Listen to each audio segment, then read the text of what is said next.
welcome to ISO Buckets. I'm your host, Nate Friesen. Thanks for downloading and listening to the show. If you want to be notified when a new episode drops, make sure you're subscribed to the show on Apple Podcasts, Spotify, or wherever you get your podcasts. Also, feel free to follow the show on Twitter and Instagram at ISO Buckets. So last week I talked about the top free agent shooting guards, and the week prior I talked about the top free agent point guards. So today we'll continue with the free agent class of 2020, and we'll continue with the free agent small forwards. So let's get right into it with the first tier, which is the All-Star small forwards. So there's two. So the top two free agent shooting guard or small forwards I put into the All-Star tier, and the first All-Star small forward in the 2020 free agent class is Brandon Ingram. So Brandon Ingram is actually a restricted free agent this summer with the Pelicans, and quite frankly, I think the Pelicans would be smart to match basically any offer for Ingram. Um, I mean, he's still super young. I think he's only 23 or 24 years old, and he just had his first All-Star appearance this season. He's likely only going to get better for the next few years at least. So it honestly shouldn't be a question. The Pelicans should be re-signing Brandon Ingram at all costs. Um, but I mean, that's obviously not a guarantee. There's definitely a lot of teams out there that would love to have a guy like Brandon Ingram on their team, like young teams that have the cap space, like the potentially the Hawks or the Kings, or a team like the Knicks that really could use any sort of star power on their team at this point. Um, so I mean, those teams would be smart to really throw like max money at Brandon Ingram. Just like I mean, he's the best free agent in this class, and I mean, considering the fact that he's such a young All Star, I think um, he's definitely worth the max.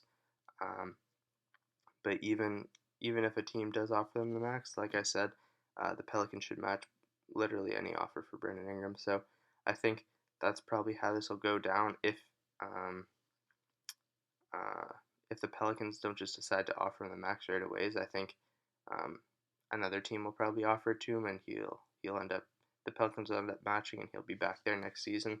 Um, so the next All Star on the top free agent list is Gordon Hayward. Um, so I mean he hasn't been an All Star over the last few years, but I put him in this tier because he has somewhat recently been an All Star. Um, and he certainly could get back there. I mean, considering his injury 2 years ago, I think we saw near through like spurts this year that um, he's able to get back to that All Star caliber player for at least spurts. So I think if he can put together an entire season next year playing at that level, I think he could definitely uh, see himself being back in the All Star game, especially in the Eastern Conference. Um, so I think Hayward is likely to go back to the Celtics. He has a player option for nearly $32 million. He he's probably not going to turn that down, so which will just have him go back to the Celtics for at least one more year. Um, but I mean, it's not impossible. I mean, considering his recent injury history and the fact that he's already 30 years old, he might be looking at sort of a like kind of turning it down and trying to lock up a longer term deal, maybe like a 4 or 5 year deal for like north of $100 million. I don't think is completely out of the question for Gordon Hayward at this point. Um, and obviously, that would be a lot less money in the short term, but long term, it would be getting him like 3 times as much as he's guaranteed for next season. So I think considering his age and injury history, I don't think it's impossible that he would try to do something like that. And honestly, that would likely be beneficial for the Celtics anyways. That would give them a little bit more cap flexibility in the near future. It would also make Gordon Hayward a little bit more of a tradable asset if that is kind of where they see um, Hayward in the future. But I mean, considering how well he works with Jason Tatum and Jaylen Brown and Kemba Walker, I think I think the Celtics want him back, and I mean, he was coached by Brad Stevens in college, and is part of the reason why he chose to go to the Celtics to begin with. So I think that paired with the fact that he fits well with the team and they have a real shot at winning potentially a championship in the next year or two, I think that'll all lead to Gordon Hayward likely returning back to the Celtics next season, whether he picks up the deal or picks up the $32 million for next season, or he tries to lock up a longer term deal for less money. Um, so the second tier, as I mentioned, there was only two guys in the All Star tier: Brandon Ingram, Gordon Hayward. Um, the starters tier two, has only three guys. Um, so the first guy in the starters tier is Otto Porter Jr. Uh, Porter Jr. has a player option for $26.6 million, and similar to a guy like Nick Batum last week, and the shooting guards, I mean, Otto Porter Jr. is absolutely picking this up. Um, he's still only 27, and $26 million he's not ever going to get in a single season ever again, I don't think. He's simply not played up to the level that that contract warrants. And I mean, unless he um, unless he picks it up this summer and comes back and just has like a career season, um, that's really the only way he could set himself up for another big contract. I think it's likely that he'll just pick this up, play out the year, and he'll end up uh, likely leaving the Bulls and signing with another team for significantly less money. But I mean, Otto Porter's still a really good player in the league. Starting level small forward, that's why I have him in this tier. Um, and I think on a more reasonable contract, something closer to 10 to 12, maybe even 15 million per year. I think Otto Porter could certainly be a valuable asset for almost any team in the NBA. But I mean, on a $26.6 million contract, that's just far too much um, for a guy like Otto Porter Jr. Um, so the second guy in the starters tier, fourth guy on the list in total, is Danilo Gallinari. So Gallinari is a unrestricted free agent this season, um, or this offseason. Played last season with the Oklahoma City Thunder after being traded there in the Paul George trade. So I think what's likely going to happen with Gallo is, considering the fact that he's already 32 years old, um, I think it makes sense for him to be trying to land his like last big contract in the NBA. Um, he probably won't get the max, but I mean, right now he's coming off making around $21-22 million a year. So I think somewhere in that range could make sense for him um, on on like another 3 or 4 year deal. I think, um, yeah, like I said, considering he's 32, he's been actually playing some of the best basketball of his career over the last 2 or 3 seasons. So um, I think a 3 to 4 year deal for a guy by the end of the contract, he'll be 35 or 36, making $20 to $25 if he continues this production that he's had over the last 2 seasons. I think um, that could actually be um, a really good spot for Gallinari, and for whatever team he signs with. So in terms of the team, I think he may land. Um, Honestly, it'll likely be with the Thunder. It just doesn't seem like there's too many teams out there that um, like teams that have the cap space, like the Hawks or the Knicks or the Bulls, the Kings, the Pacers, um, don't really make sense for a guy like Gallinari. Maybe the Pacers, um, but even still, I think he would have to take a slight discount if you want to go there. Um, so I think it likely makes most sense for him to re-sign with the Thunder. Um, Possibly could be involved in some sort of sign and trade if he found a destination that he wanted to go. Um, but either way, I think just financially it'll make most sense for him to re-sign with the Thunder, both for him and for the Thunder. I think um, Oklahoma City was really looking to trade him this year. I mean, he was almost sent to the Heat um, for uh, Justice Winslow and I'm guessing some other stuff. Um, Obviously, that fell through, but I mean, he could easily, um, if he is sort of re-signs with the Thunder, they could potentially work out like a sign and trade to send him to a team like the Heat again, or even like a team maybe like the Mavericks. Could use a guy like Gallinari. So the third and final guy in the starters tier is Davis Bertans. So Bertans, another unrestricted free agent at the forward position. Um, I'd be surprised honestly if the Wizards don't bring him back. I think he just fits so well with the Wizards, especially offensively. Just kind of run on the floors and shooting a lot of threes, which is I think what the Wizards are going to want to continue to do even after John Wall returns. Um, Honestly, I think the reason that he fits with the Wizards so well is the fact that he would fit with literally any team.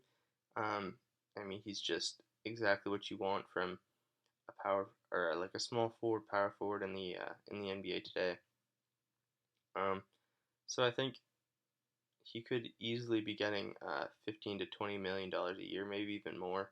Um, so I think if the Wizards aren't willing to pay that much, definitely teams like contending type teams like the Mavericks, maybe even the Raptors or the Celtics could make it work to bring in a guy like Bertans. And I think um, those kind of teams that are kind of on the edge of becoming like a real threat at winning the title. I think a guy like Bertans could really possibly push them over the edge.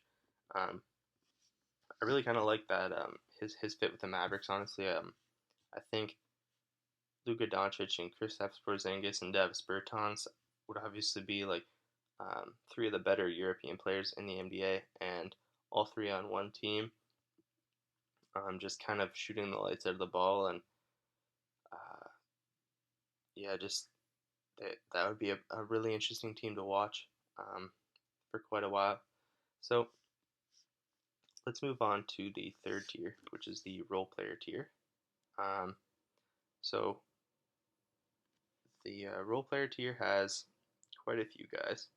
So the first guy in this tier is Jay Crowder, who is an unrestricted free agent with the Heat. Um, Considering what the Heat gave up in the Iguodala trade, um, I'd imagine they'll want to bring back Crowder and Hill, and they already locked up Iguodala for next season. So, um, yeah. Also, then the next guy on this list is Solomon Hill, who was also involved in that trade and is also an unrestricted free agent this summer. Um, so I think it would probably be in the Heat's best interest to work out something to bring back both Crowder and Solomon Hill. Obviously, they're going to want Hill on a significantly cheaper deal. He was making north of $12 million last season, which is definitely too much for a guy like Solomon Hill.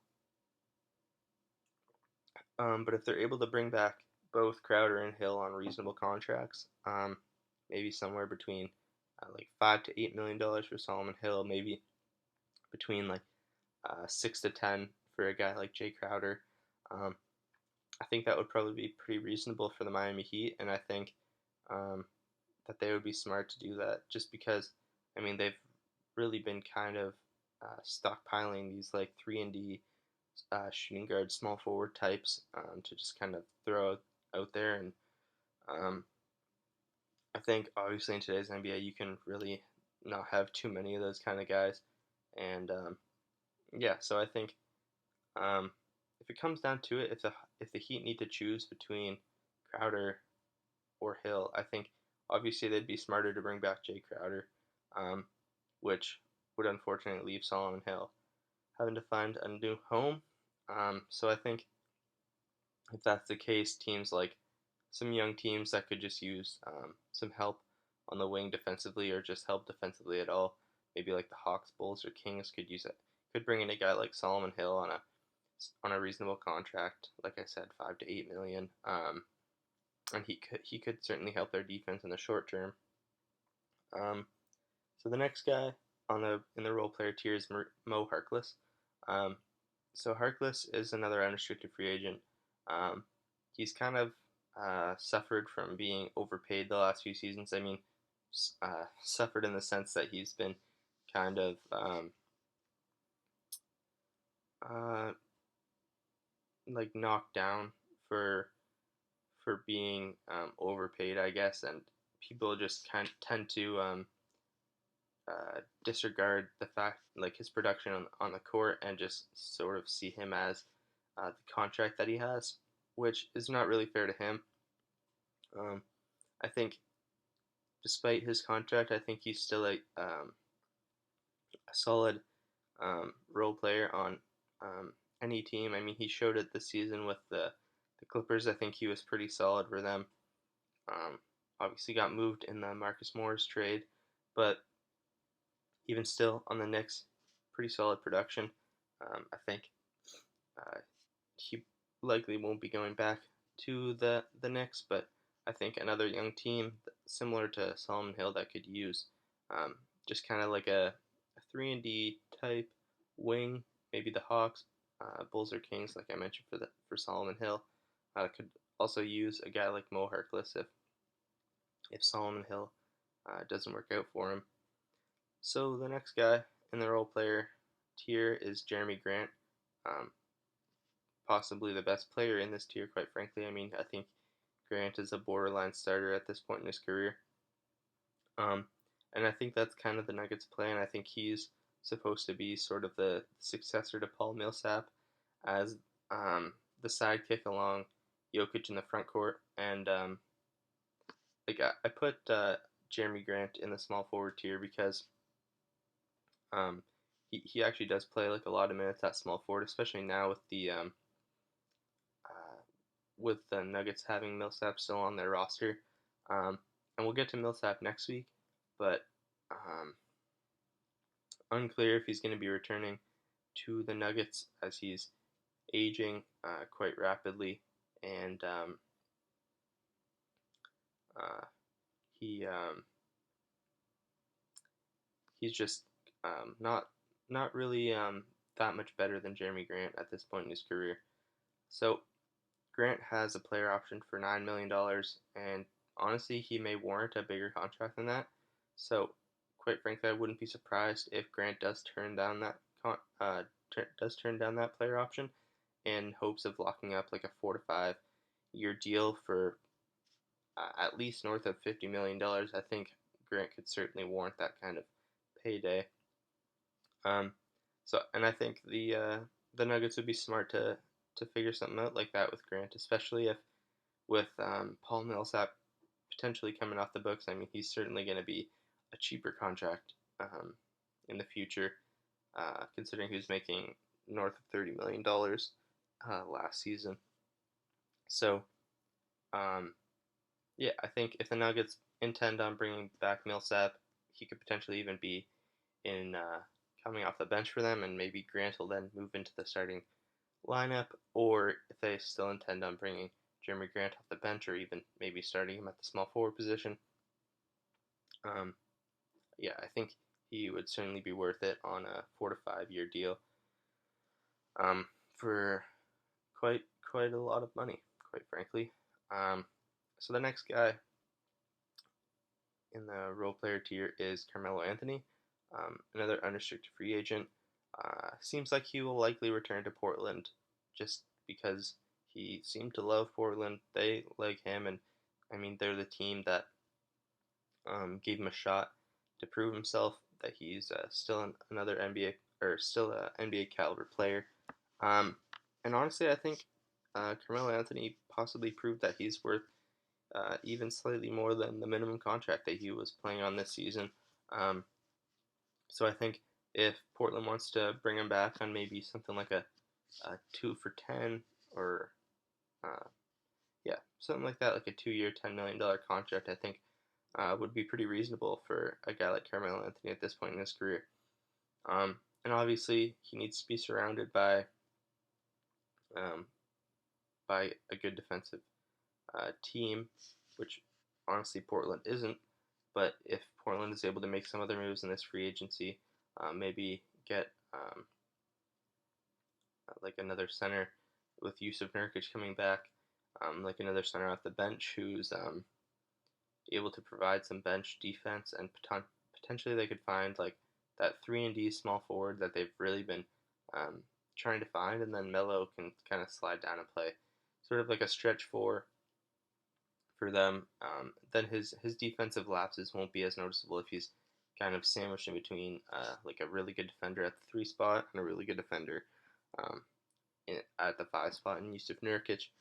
Um, but I mean, there is certainly a possibility that Carmelo doesn't want to return to Portland, or that Portland doesn't want to re-sign Carmelo. And if that's the case, I definitely think Melo has another couple seasons in the NBA.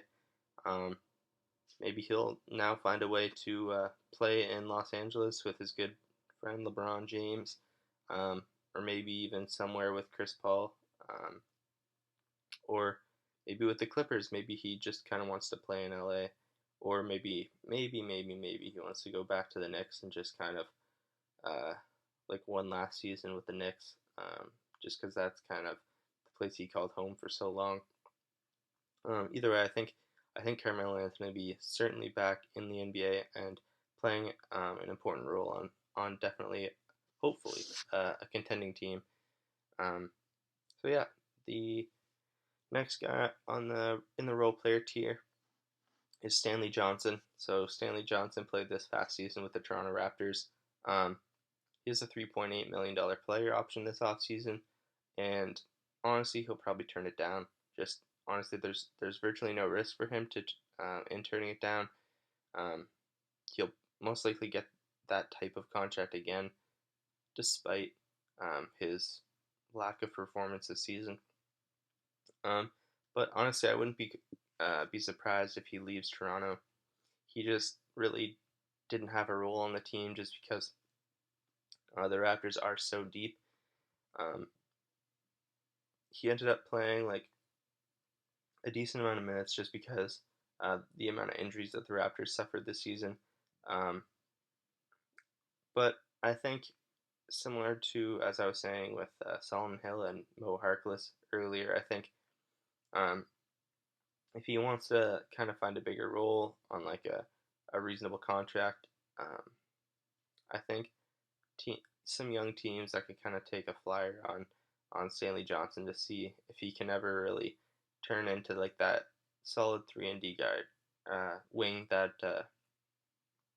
we thought he was coming into the NBA. Yeah, like I said, the Hawks, Bulls, Kings. Um, if if they are looking to add some depth defensively on the wing, I think a guy like Stanley Johnson could definitely be a really cheap option for that. And then the next guy is Torrey Craig. So Torrey Craig's a restricted free agent with the Nuggets. Considering his inconsistent three-pointer, he likely won't warrant too many offers from other teams. But he's really been a key part of the Nuggets rotation over the past few years. So if they can re-sign him to a reasonable contract, um, I think that would be smart for them, especially if they can hope that he continues to improve his three-pointer. He could honestly be a really good 3-and-D guy in the league, and um, I mean, depending obviously on the contract that they get him for, I think if he, as I mentioned, if he's able to continue to improve his three ball, um, yeah, I think he could be a really valuable player on, because I think if you can get him cheap now and he's able to continue to improve, he could definitely be a really valuable player on the contract that he receives this summer over the next few years. So the next guy on this list could potentially be argued to be in the next tier with the deep bench tier. But this guy is DeAndre Bembry, restricted free agent with the Hawks. Similar to Torrey Craig, he's just a really, really poor shooter, which is what led to him somewhat falling out of the Hawks rotation this season. Um, but Bembry is honestly such a good defender. He's really one of the better defenders in the NBA, especially on the perimeter. And I personally think that he is still a solid rotation player in the NBA. He may not have a home in Atlanta anymore, but other young teams that could use a defense first guard, like the Knicks, the Bulls, the Suns even, could possibly take a flyer on Bembry. Um, I honestly, if Bembry's even able to get a remotely decent three-pointer, whether it's inconsistent or not, just a three-point shot from time to time would be nice. He could definitely. I don't think it's out of the question for him to sort of be Marcus Smart light in over the next few seasons. I think that's kind of the mold that he should be trying to go for. Um, just he just needs to get like any semblance of a three pointer for in order for that to work. As we've seen, Marcus Smart, like even though his three pointer is incredibly streaky, I mean he was able to hit I think it was 12 threes in a game this season, maybe 10 or 11, but either way, a lot of threes in a game. Um, so I think that he doesn't even need to be able to do that. DeAndre Bembry just needs to be able to hit like 1 to 2 threes a game, at least like 33, 34% from behind the arc, and I think he could certainly have himself a role in this league. And I think he could definitely be an important guy, just because of the elite defense that he brings to any team, really. Um, so the second last guy in the role player tier is Derrick Jones Jr., another unrestricted free agent. Seems to have really found his role in the NBA and with the Miami Heat. Um, so it seems like he'll likely want to return to the Heat, but if a team comes to him with a big offer, he could definitely leave. Um, I mean, it's very likely that a team just kind of gets sucked in by his crazy athleticism and think they can kind of turn him into a better player with their development that they think that they have.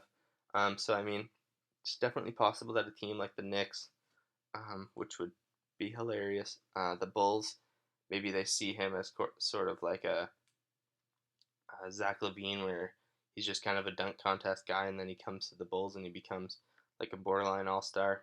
It's not likely to happen with Derrick Jones Jr., but maybe the Bulls believe that they have something going on there, or maybe the Hornets. I definitely think Derrick Jones Jr. like has potential still, and he could definitely work his way into being a starter in this league, especially if he continues to improve on the defensive end. Um, but I mean, he's just not going to be um, like a borderline all star and all star player. I don't think, unless something drastic happens. That's just not likely going to happen. But he's definitely a solid role player, and I just think if teams are not overpaying for him, then the Heat would be smart to bring him back. If he wants to be back, of course, because he is an unrestricted free agent.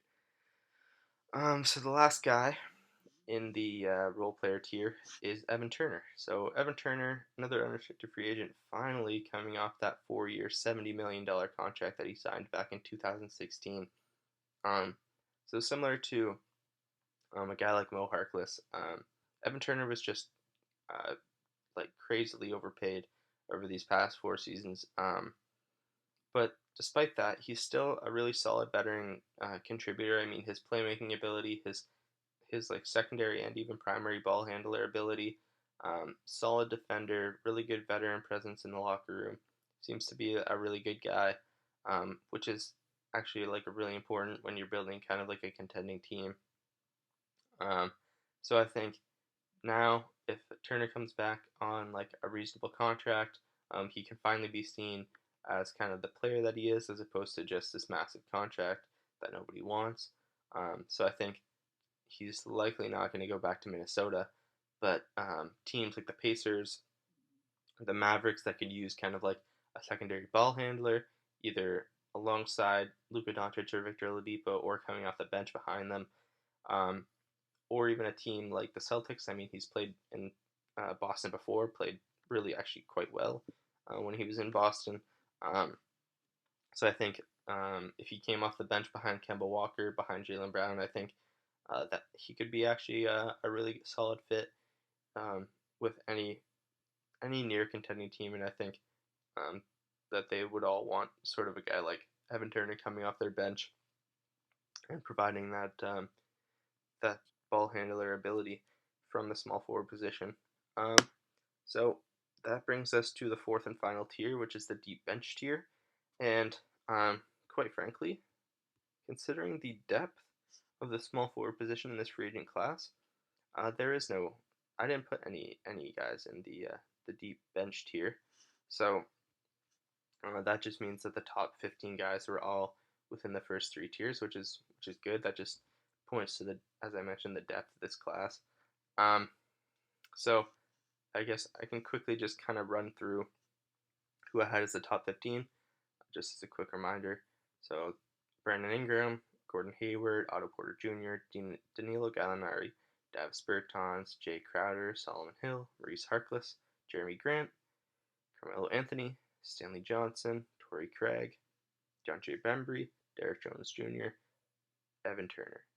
That is the top 15 small forwards in this 2020 free agent class. So that'll do it for this week's episode of ISO Buckets. Once again, thanks for tuning into the show. Remember to like, subscribe, rate, review, all that fun stuff. I'd really appreciate it, and I will talk to you next week.